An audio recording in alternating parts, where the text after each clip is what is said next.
जय भोले की हर हर महादेव बम बम भोले। आज मैं श्री शिव महापुराण रुद्र संहिता युद्ध खंड का 23वां अध्याय सुना रही हूँ। वृंदा का पतिव्रत भंग। सुनिए। व्यास जी बोले, संत कुमार जी, अब आप यह कहिए कि भगवान ने वहां जाकर क्या किया। संत कुमार जी बोले, जलंधर के नगर में जाकर विष्णु जी ने उनकी पतिव्रता स्त्री वृंदा का पतिव्रत भंग करने का विचार किया। वे उनके नगर में एक उद्यान में जाकर ठहर गए और रात में उनको सौंपन दिया। जलंधर पत्नी पतिव्रता वृंदा ने रात में यह सौंपन देखा कि उसका पति नग्न होकर सिर पर तेल लगाए महर्षि पर चढ़ा है। वह काले रंग के फूलों की माला पहने है तथा उसके चारों ओर हिंसकर जीव है। वह सिर मुंडवाए हुए अंधकार में दक्षिण दिशा की ओर जा रहा है। तत्काल ही वह जाग पड़ी और सौंपन का विचार करने लगी। इतने में ही उसने सूर्य को उदय होते हुए देखा तो उसने एक क्षेत्र दिखाई पड़ा और सूर्य कांतिहीन था। ऐसे उसने अनिष्ट जाना।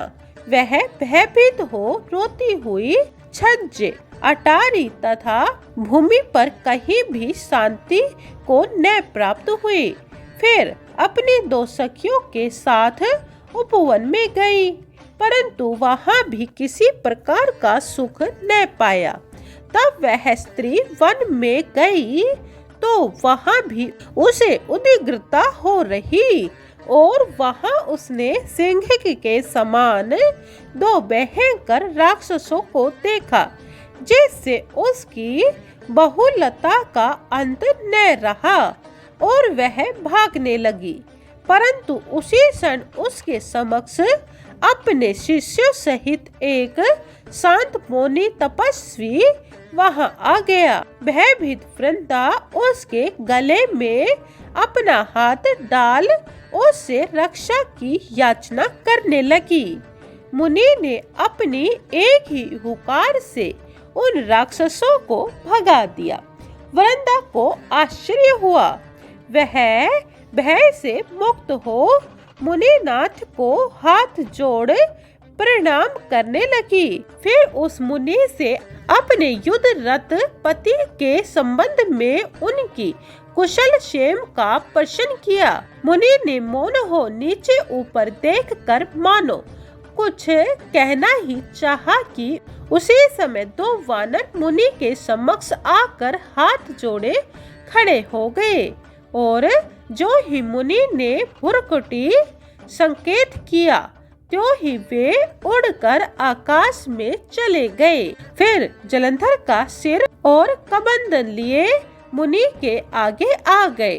तब अपने पति को मृतक हुआ जान वृंदा मूर्छित हो पृथ्वी पर गिर पड़ी और अनेक प्रकार के वचन कहकर दारुण विलाप किया।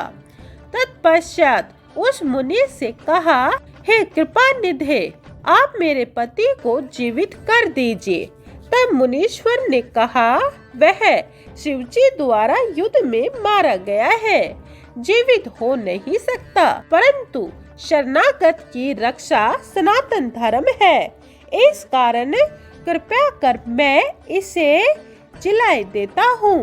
संत कुमार जी कहते हैं, वह मुनि साक्षात विष्णु ही थे, जिन्होंने यह सब माया फैला रखी थी।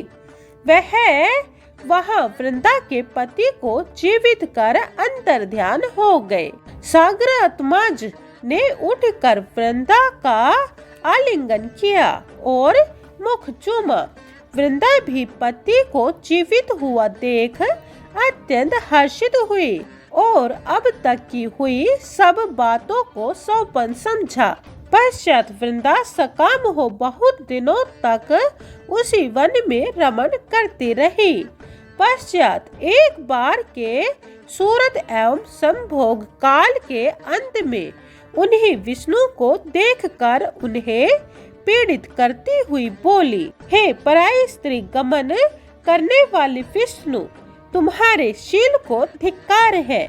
मैंने जान लिया है वह मायावी तपस्वी तुम ही थे।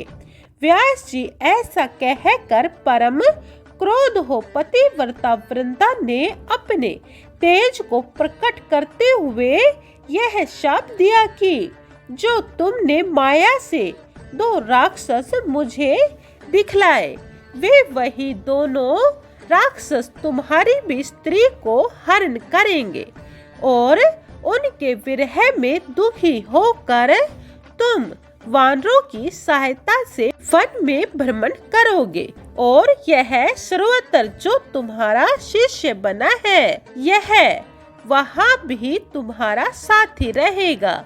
ऐसा कहती हुई पतिव्रता वृंदा विष्णु जी के मना करने पर अग्नि में प्रवेश कर गई। ब्रह्मादिक देवता आकाश से उसकी संगति देखते रहे। वृंदा के शरीर का तेज पार्वती जी के शरीर में चला गया और आकाश से जय जय शब्द होने लगा। 23वां अध्याय समाप्तम। जय भोले की। 24वां अध्याय जलंधर वध। सुनिए। व्यास जी बोले, तात इसके पश्चात युद्ध में क्या हुआ? संत कुमार जी बोले, जब गिरजा वहां से अदृश्य हो गई और गंधर्वी माया भी विलीन हो गई, तब भगवान वृषभध्वज चैतन्य हो गए। उन्हें लौकिकता व्याप्त करते हुए बड़ा क्रोध आया।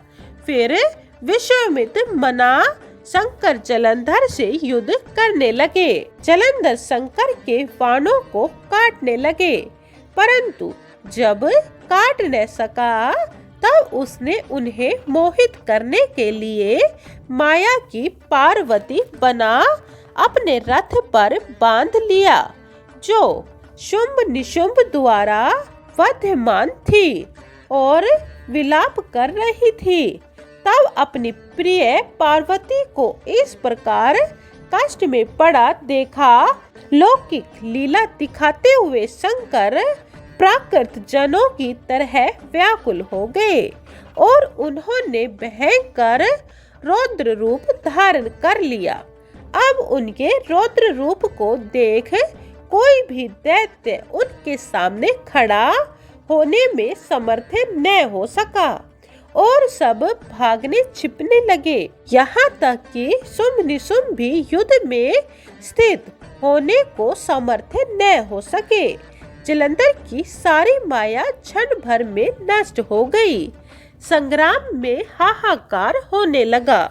शिवजी ने उन भागते हुए शुंभ निशुंभ को शाप देकर बड़ी धिक्कार दी और कहा, तुम दोनों बड़े दुष्ट हो। तुम पार्वती को मारते थे और अब युद्ध से डरते हो। भागते को मारना पाप है, परंतु गौरी तुमको अवश्य मारेगी। शिवजी के ऐसा कहने पर समुद्र पुत्र जलंधर अग्नि के सामने प्रज्वलित हो उठा। उसने शिवजी पर घोर बाण वर्षा कर पृथ्वी पर अंधकार कर दिया। तब उस दैत्य की ऐसी चेष्टा देखकर शंकर जी बड़े ही क्रोधित हुए तथा उन्होंने अपने चरणागुष्ठ से बनाए हुए सुदर्शन चक्र को चलाकर उसका सिर काट लिया। एक प्रचंड शब्द के साथ उनका सिर पृथ्वी पर गिर पड़ा। अंजन पर्वत के समान उनके शरीर के 2 खंड हो गए। उसके रुधिर से संग्राम भूमि व्याप्त हो गई। शिवाज्ञा से उसका रक्त और मांस महारौरव में जाकर रक्त का कुंड हो गया तथा उसके शरीर का तेज शंकर जी के शरीर में प्रवेश कर गया। जलंधर को देख देवता, गंधर्व और सर्प प्रसन्न हो गए। 24वां अध्याय समाप्तम। जय भोले की। 25वां अध्याय देवताओं द्वारा शिव जी की स्तुति सुनी। संत कुमार जी बोले, ब्रह्मादिक देवताओं ने सिर झुका भगवान शंकर की स्तुति की और कहा, प्रभु आप प्रकृति से परे पर ब्रह्मा और परमेश्वर है। शंकर जी, हम ब्रह्मादिक आपके दास हैं। हे देवेश, हे शिव, आप प्रसन्न हो, हमारी रक्षा कीजिए। संत कुमार जी कहते हैं, जब इस प्रकार ब्रह्मादिक सब देवताओं और मुनियों ने शिव जी की अनेक स्तुति कर उनके चरण कमलों का ध्यान करते हुए मौन ग्रहण कर लिया, तब उसे सुनकर देवताओं को वर दे वे वही अंतर ध्यान हो गए। तत्पश्चात शिव जी का यश गाते हुए सब देवता भी प्रसन्नता पूर्वक अपने अपने स्थान को चले गए। 25वां अध्याय समाप्तम। जय भोले की।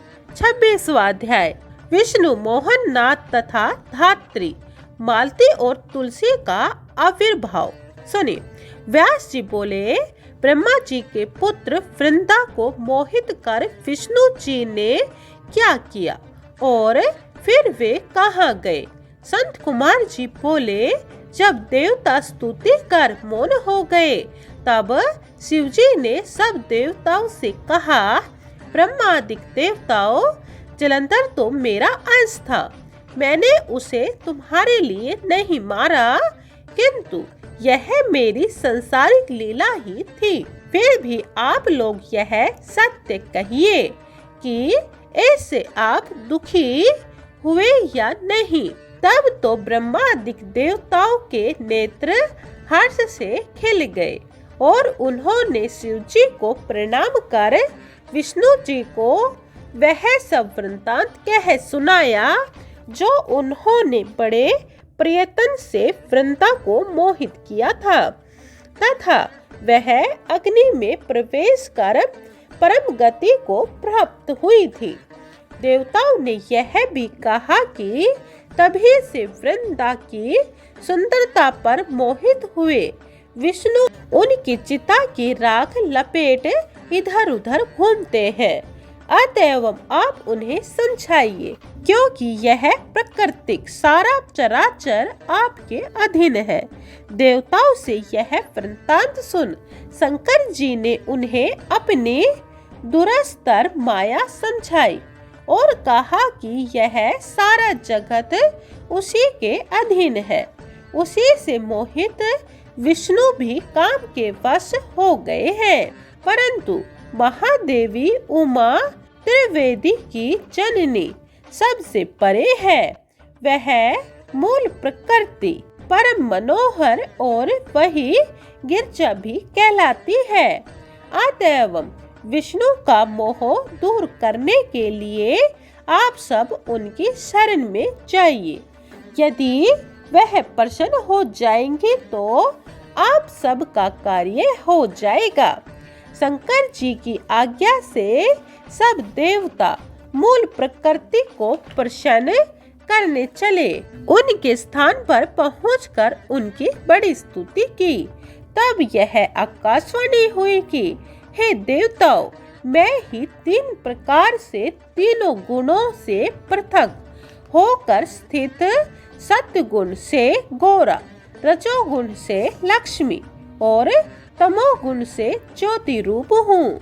अतएव अब आप लोग मेरी रक्षा के लिए उन देवियों के पास जाओ, तो वे तुम्हारे मनोरथों को पूर्ण कर देंगी।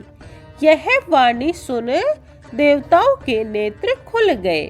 वे भगवती के वाक्यों का आदर करते हुए गौरी, लक्ष्मी और सरस्वती को प्रणाम करने लगे। सब देवताओं ने भक्ति पूर्वक उन सब देवियों की प्रार्थना की। उस स्तुति से तीनों देवियां प्रकट हो गई। सब देवताओं ने प्रसन्न हो भक्ति पूर्वक अपना निवेदन किया। देवियों ने कुछ बीज देकर कहा, इसे ले जाकर बो दो तो तुम्हारे सब कार्य सिद्ध हो जाएंगे। ब्रह्मादिक देवता उन बीजों को ले विष्णु जी के पास गए। वृंदा की चिता भूमि में डाल दिया। उससे धात्री, मालती और तुलसी प्रकट हुई। धात्री के बीज से धात्री, लक्ष्मी के बीज से मालती और गौरी के बीज से तुलसी प्रकट हुई। विष्णु जी ने जो ही उन स्त्री रूप वाली वनस्पतियों को देखा कि वे उठ बैठे, कामासक्त चित्त से मोहित हो उनसे याचना करने लगे। धात्री और तुलसी ने उनसे प्रीति की।